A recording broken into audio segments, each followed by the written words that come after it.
The exact date of his sighting was July 2nd at 11 a.m., Mountain Standard Time. I was driving on U.S. Highway 30 South with my wife and our son Delbert and our daughter Ann. We were on our way from Washington, D.C. to Portland, Oregon on vacation before reporting to my new duty station at the Aviation Supply Depot, Naval Supply Center, Oakland, California. About 7 miles after we passed through Tremonton, Utah, my wife noticed a group of objects in the sky which she could not identify. I pulled over to the side of the road, stopped, got out, looked up and saw the objects. There were about 12 of them in a rough formation proceeding in a westerly direction. They were like nothing I'd ever seen before, although I've logged some 2,000 hours in the air. They were identical in appearance. How would you describe these objects? Like two saucers, one inverted over the other. I had no means of judging the altitude. It appeared to me to be about the size of B-29s at 10,000 feet. Did you photograph them immediately? I watched the objects for a few moments before getting my camera out of the suitcase. Then I lost more time getting film out of the second suitcase and loading the camera. When I first saw the objects, they were almost overhead. By the time I had the camera ready to go, they had moved to a considerably greater distance. What kind of a camera did you use? A 16mm Bell & Howell Filmo Auto Load Master with the 3-lens turret. I selected a 3-inch lens and set it on f8 and focused at infinity.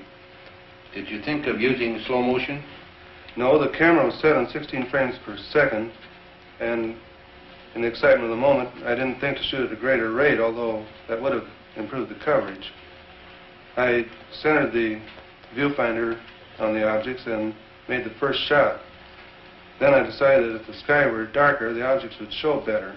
So I stopped the lens down to f16 and continued photographing.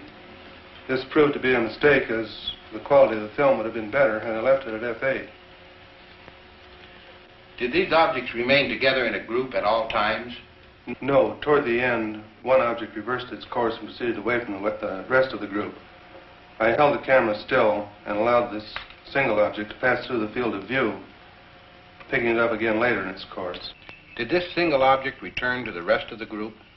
No. I allowed it to pass through the field of view of the camera 2 or 3 times, and then it disappeared. In what direction? Over the eastern horizon. What did you do then?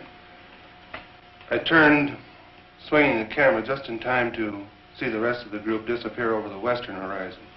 What was the weather? The weather was bright and cloudless. Visibility good? The visibility was excellent.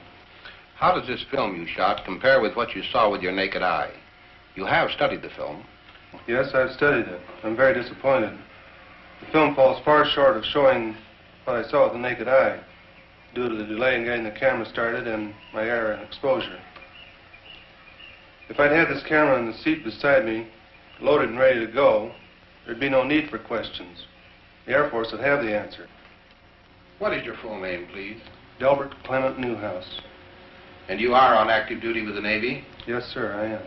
What is your official Navy rank? My title is Chief Photographer. I'm a commissioned warrant officer, United States Navy. How long have you been in the service? 21 years. Now, is there anything you can add to the description of these objects? They had a bright silvery color. Can you describe some particular detail? They had a metallic appearance. They seemed to be made of some kind of polished metal.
This is the Utah film as it was originally photographed.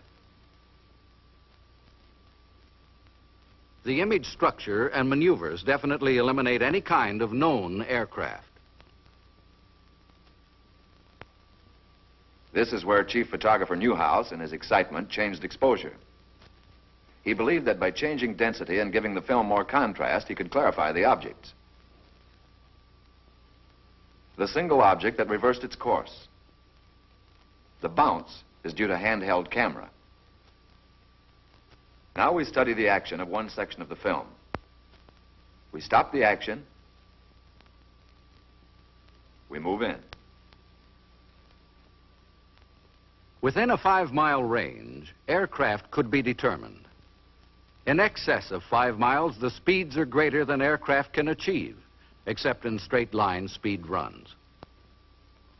The movement here follows an elliptical or circular pattern. Microscopic examination reveals that the objects are well focused. Their size varies from 1/6 to 1/10 the size of the moon, as it appears to the naked eye. Their form is circular and sometimes elliptical. This fits the commonly used flying saucer description. Observe the object in the upper left corner. We move in to study the action. The object upper left will go out of frame on widescreen projection.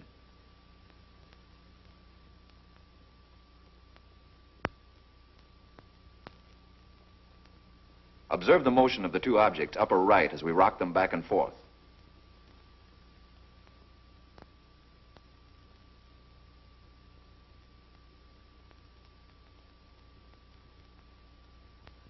Now we move over and up on the frame to make a closer study of the object in the upper left corner.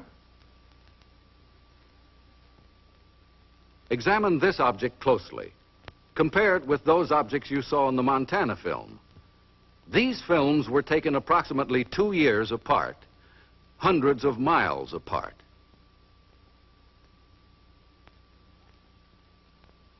We drop back to the original perspective and resume. Now the section of the film where photographer Newhouse changed exposure. Weather conditions, together with the persistence and motion of the formations, eliminate the possibility of atmospheric mirages. Photogrammetric experiments have shown that the images cannot be associated with any kind of birds at any distance. Stop. Now forward again.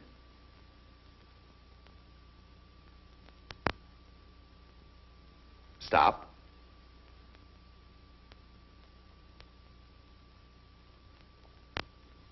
We drop back to original perspective.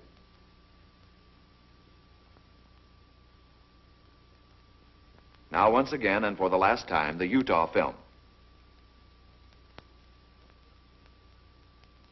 The objects cannot be associated with any known balloon observations.